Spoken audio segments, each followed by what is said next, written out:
the courtroom battle between Drake and UMG has taken a sharp and dramatic turn. While the judge at times appeared unimpressed with UMG's legal team, their attorneys still managed to deliver strong rebuttals that caused the judge to pause and reconsider key points. Drake's legal team, on the other hand, faced far tougher scrutiny. The judge dissected their claims point by point, pressing for clarity and precision. This explains why the case has not yet been dismissed. The court is carefully weighing the evidence to determine what is truly at stake, particularly with rap songs and diss records at the center of the dispute. The challenge lies in deciding whether certain lyrics cross the line into defamation. That requires a nuanced examination of audience perception, cultural context, and artistic intent.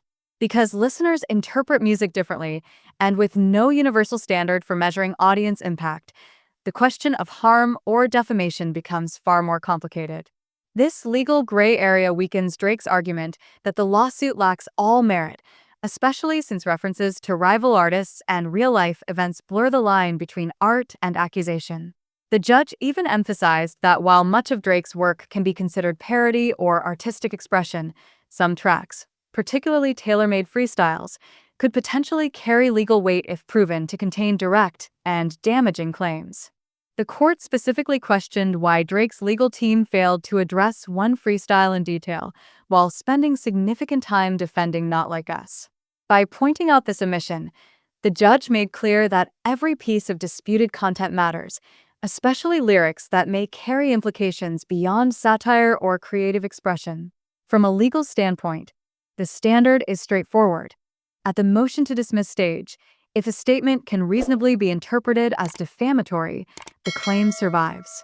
In practice, that means if a lyric can be read both as opinion and as a factual assertion, the benefit goes to the plaintiff, and the case moves forward. This ruling places enormous pressure on Drake's defense. Lyrics that may appear harmless to some listeners can be interpreted as damaging by others. The judge stressed that context, word choice, and audience perception all play a crucial role in determining whether a reasonable listener could interpret the lyrics as factual statements. If that possibility exists, the court cannot simply dismiss the claim. Importantly, the case is not about what the songwriter intended. It's about what a reasonable person could take away from the lyrics. That distinction between intended meaning and perceived meaning lies at the heart of why this lawsuit continues to drag on, and why the tailor-made freestyle could become a pivotal turning point. The judge's message was clear. If even one reasonable listener could interpret the lyrics as factual assertions about Drake, the case must proceed. That's a devastating blow to Drake's legal team because it removes intent from the equation. What matters is perception. Tension in the courtroom escalated when the judge cited appellate precedent, emphasizing that terms like could and susceptible carry significant weight in defamation law. This was not the language Drake's attorneys wanted to hear.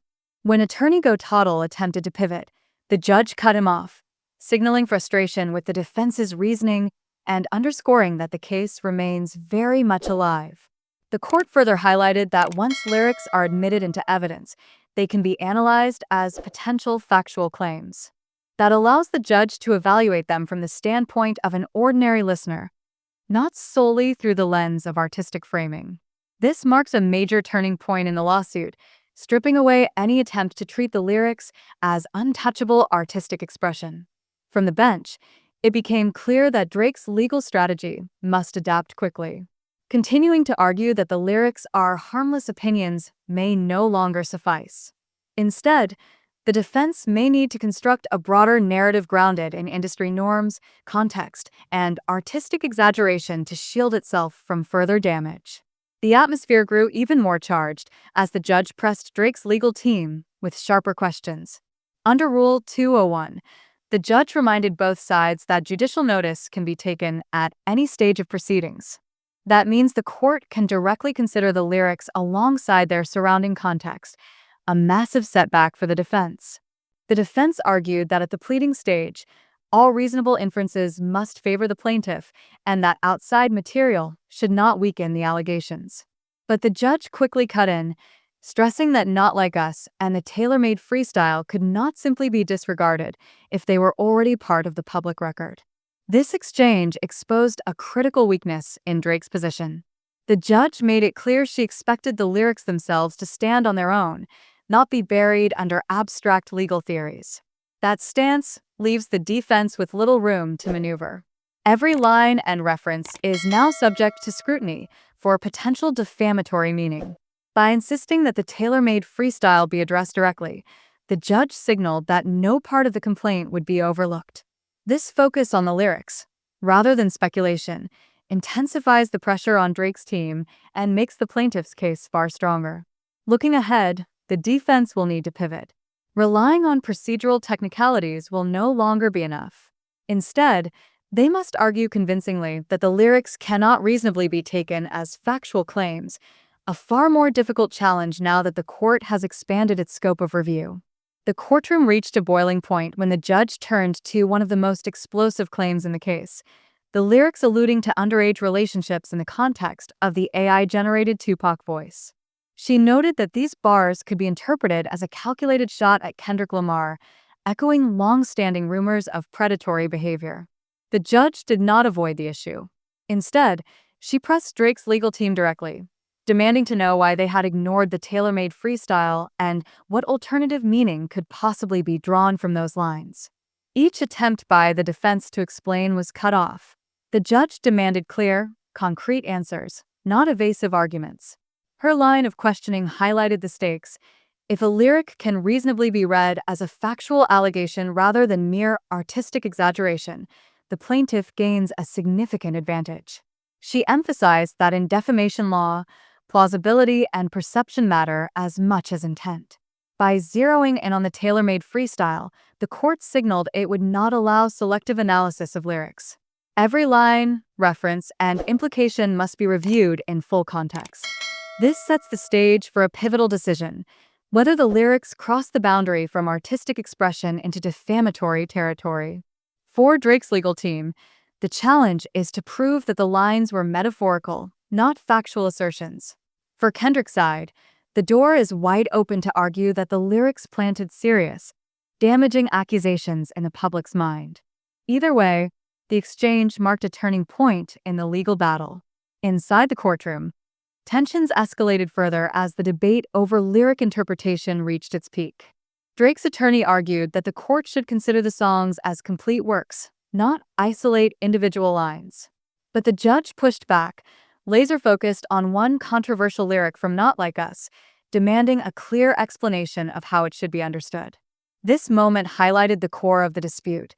Can a single lyric, when removed from the whole, still carry defamatory meaning?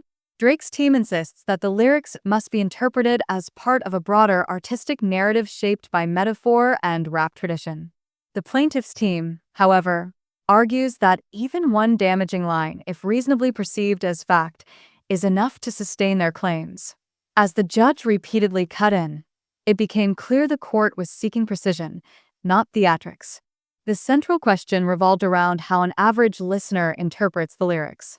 This is critical because public perception and plausible interpretation often guide how courts handle defamation in art and entertainment. Observers in the gallery could sense the shift. By focusing on a single lyric, the judge signaled a willingness to strip away artistic framing and examine potential harm line by line. The outcome of this decision could set a precedent for how courts evaluate diss tracks and lyrical battles moving forward. What's unfolding now is bigger than Drake versus Kendrick Lamar.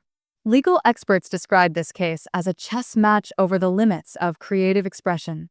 The judge's questions about individual lyrics, audience perception, and context suggest the court is ready to test new ground in defining how far defamation law can stretch within music.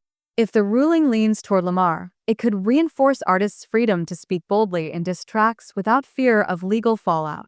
But if it leans toward Drake, it may cause artists to think twice before embedding controversial allegations in their music.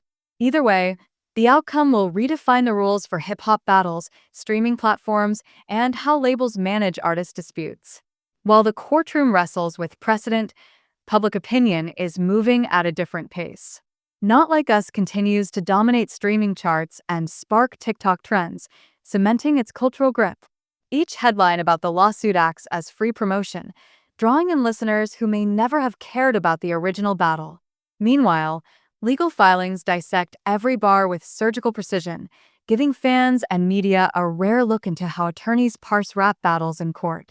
This disconnect between public hype and legal scrutiny highlights how the same lyrics can be celebrated in one arena yet condemned in another. That tension will play a major role in shaping the case, as judges cannot fully ignore the cultural weight behind the music. At this stage, the lawsuit is no longer just about Drake's reputation or Kendrick Lamar's lyrics. It's being treated as a test case for the entire genre. Labels, managers, and attorneys across the industry are watching closely, knowing the outcome could determine how far artists can go in competitive storytelling before crossing into legal danger. If the court rules that certain lyrics cross the line, every diss track, freestyle, or surprise release could carry legal risk overnight. On the other hand, if the court upholds artistic expression, it will set a powerful precedent protecting rappers' ability to spar lyrically without fear of lawsuits. This isn't just about two superstars anymore. It's about who controls the boundaries of hip-hop's most important art form. The decision in this case will ripple across streaming platforms, live tours, and record contracts for years to come. Kendrick Lamar likely understood the stakes when Not Like Us dropped, but the Courtroom has now elevated the diss track into something far larger than a rap battle. By repeatedly including Not Like Us in legal filings, the court has transformed it into a permanent cultural marker. Each new mention cements its status as more than just a song. It becomes evidence, a headline, and a rallying cry. Observers argue that if Not Like Us had stayed confined to the battle itself, Drake might never have filed suit. But because the track leapt from diss record to what some now call a national anthem moment, Drake views it as damaging to his public image far beyond music. This lawsuit underscores a turning point. Diss records can't always be contained once they break into mainstream discourse. By challenging the lyrics in court, Drake has opened a legal door that could forever alter how defamation law interacts with music, streaming, and social media. The case now tests whether a lyric can transcend metaphor and be treated as a factual assertion under the law. The ruling could become a blueprint for future artist disputes. The only question now is whether Drake's legal gamble will backfire, making Not Like Us even more iconic, or set a new precedent in hip-hop history. What do you think? Will this case reshape the boundaries of rap battles forever? Drop your thoughts in the comments below. And if you enjoyed this breakdown, make sure to like, subscribe, and turn on notifications so you never miss the next deep dive into today's biggest music controversies.